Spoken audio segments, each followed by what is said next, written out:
What's going on, and welcome back. First and foremost, I want to give a shout out to Ram Clutches. As most of you know, I am sponsored by Ram Clutches, and I want to say that the clutch in Project Stepchild has been flawless. I am running the Ram Pro Street 9000 series dual disc clutch with metallic discs, and it's been great. I can't say enough about it. It's awesome. It is broken in really well. Not that it needs a break in, but there is very little chatter whatsoever with the clutch, and the pedal feel is less than stock. Can't say enough. Very happy with it. Big thanks to Ram Clutches on that. So in today's video, we are going to try to fix the bare brake caliper that, as you should know if you watched my last video, that the banjo hole has, or the banjo bolt hole has been stripped out. So we're going to attempt to fix that today. I did order a helicoil kit for it, so hopefully I can get that accomplished, get it fixed, get this car back together as far as the line lock goes, get that tested, and begin the tear down for the Whipple. So much to do, and these little setbacks are kind of killing me a little bit, but anyway, we're going to get through it and hopefully get that fixed today. So I wanted to make this video to concentrate on the fix for this, so that in case any of you guys out there run into this issue, that you have the knowledge and you can base everything off my video and what I've done to possibly do the same fix if you ever have this issue. So that's the goal for this video. I will probably do another one once everything is back together and show you how the line lock works and all that good stuff. So anyway, without jibber jabbering too much, let's get into the video. Let's get this caliper fixed. I'm ready to get this car back together. All right, so I've gotten started on this caliper, and I wanted to show you real quick if I can get down in there. I did run the drill a little bit in there. As you can see, I do have part of a disposable towel or rag, whatever you want to call it. I have it stuffed down in there to catch all the shavings, and if you can see that ridge in there, I did stop a little short of that rag. There's really not a whole lot of material there, so I think at this point I'm going to start running the tap in and see what I can do with it. Looking at the ridge that's left over from the drill bit, you know, there's really not a whole lot of material, so I don't think that tap is going to have any kind of difficult time, you know, tapping that aluminum, so, or cutting threads. So I think we'll be okay with that. I don't want to go too far, obviously, and I don't want to get any shavings down in there. I've been vacuuming the shavings out in between, you know, running the drill bit in there, but just ever so slightly, no pressure, basically just the weight of my drill itself to get it down in there. But hopefully you guys can see that. I know it's kind of difficult, and I don't know if it's actually going to focus on the threads. I doubt it's going to focus. But anyway, that's where I'm at. I'm going to now try the tap and see what I can do, so hang tight.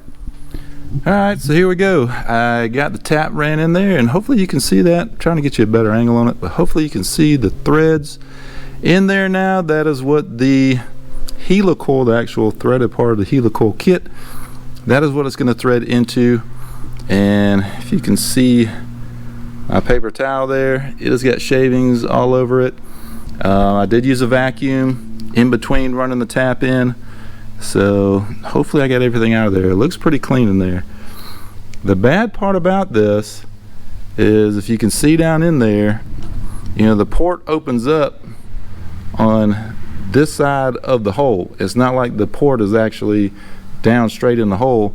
It's up there, so you can only run the tap so far without actually getting into that port and risking getting shavings in there. So that was kind of stressful. I knew I couldn't go too deep with the tap, but hopefully I'm deep enough. Here are the actual threads that are going to go in there. Hopefully that's deep enough to where those can go, you know, pretty much all the way in. And you know, we'll be able to get as much thread as possible without having any sticking up here, because if that's the case, then I may have to cut them down or figure out something from there. But this is where we're at. We're going to keep going and see if we can't get one of those coils in there, one of those guys right there, and see if we can get this repaired and possibly back on the car today. So stick with me. With the helicoil in, now as you can see, there is some of the helicoil sticking out, which I didn't want to happen, but figured that it was a possibility.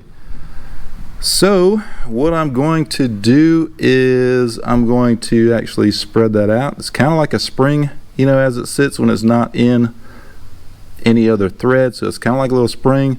So I'm just going to kind of pull it and see if I can clip it off, and then take like a countersink bit or drill bit or something and just ever so slightly kind of drill around the top there, just to smooth it out, so that the crush washers don't get caught on it or anything like that, and it's a flat surface.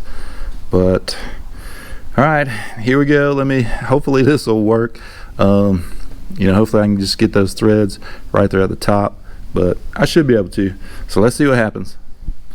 All right, helicoil is in, and the beginning part of it right there, that's about the best I can do with it. I did try the banjo bolt one time already, but let's try it again, make sure we are good to go. Make sure she threads in there. Oh man, look at that. Yes indeedy, that's what we need right there. So one thing I did want to cover, just in case any of you guys have not done a helicoil before, I do want to show you, if you can see on this particular, let's see if there's no glare, if you can see the end of that helicoil has a tang on it, and I don't know if you can see it, but it's kind of got a little nick in it right there. Basically that tang has to be pulled out. You use this tool here, it's got a slide at the end of it, that's what you screw the helicoil in with, and then you use a punch or whatever to knock that tang out. Now I had to be extremely careful with this caliper when I did it, because I didn't want it going inside there and then in the port. That would have sucked, but a little bit of patience and just kind of slowly tapping at it, I got it to break away and just kind of slowly fished it out of there. So we're good to go. I think we're good as far as any trash inside the caliper. I think we're good with that. I kept vacuuming as much as possible to keep anything out of there. So we're gonna try our new washers. I got some new copper washers. We're gonna try that. Put the brake line on it off the car. I'm gonna put the brake line on here so I can make sure everything is straight, everything is flat, perpendicular, whatever you want to call it, and make sure that thing tightens down correctly, hopefully, and then put it back on the car, and then hook it all back up. And not going to pressurize it today. It's getting kind of late in the day.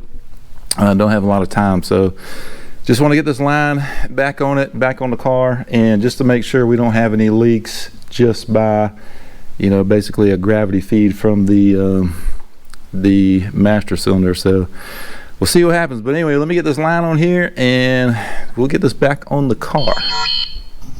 All right, here we go. The caliper is back on the car. That is amazing. Got everything hooked up. Man, I want to give an honest short little review on these lines from JPC. Nothing against JPC, but I personally don't like these lines. They are hard to hold in a position and get that banjo bolt tight. Man, I don't know. You know, I had it straight up and down basically. Now it's, you know, it's a little bit off of vertical. As long as it doesn't leak though. I mean, I've already, you know, tested the steering, you know, maxed it out to both sides, and you know, everything's good there. I wanted it vertical, but is what it is. But hopefully it'll hold up, and hopefully this is the last time we have to mess with this, and we can move on with the installation of the line lock. Still got to wire it and all that stuff, so that's gonna have to be another video. It is really hot out here today, so I'm gonna call it quits. I'm gonna let this sit for a couple days and come back and look at it and make sure we've got no drippy drippies.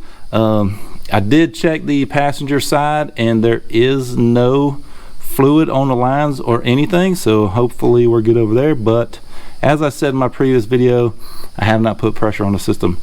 Once I put pressure on the system, that is going to tell the truth. That is going to let me know whether I got some leaks or not.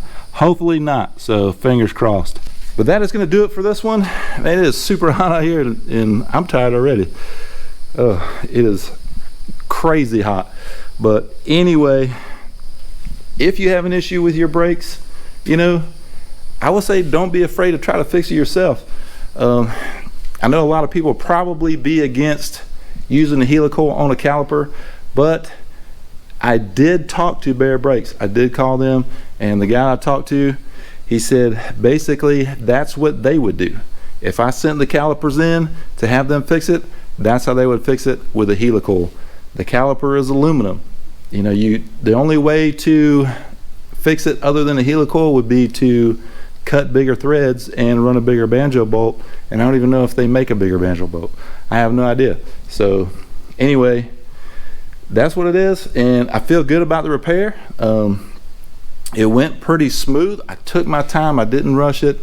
I knew that would be the only thing that I got done today, and I'm okay with that, because as long as this holds up and as long as everything works, then I am fine with that. But anyway, we're gonna end this one. Like I said, it's hot and I'm ready to go inside, ready to catch some AC.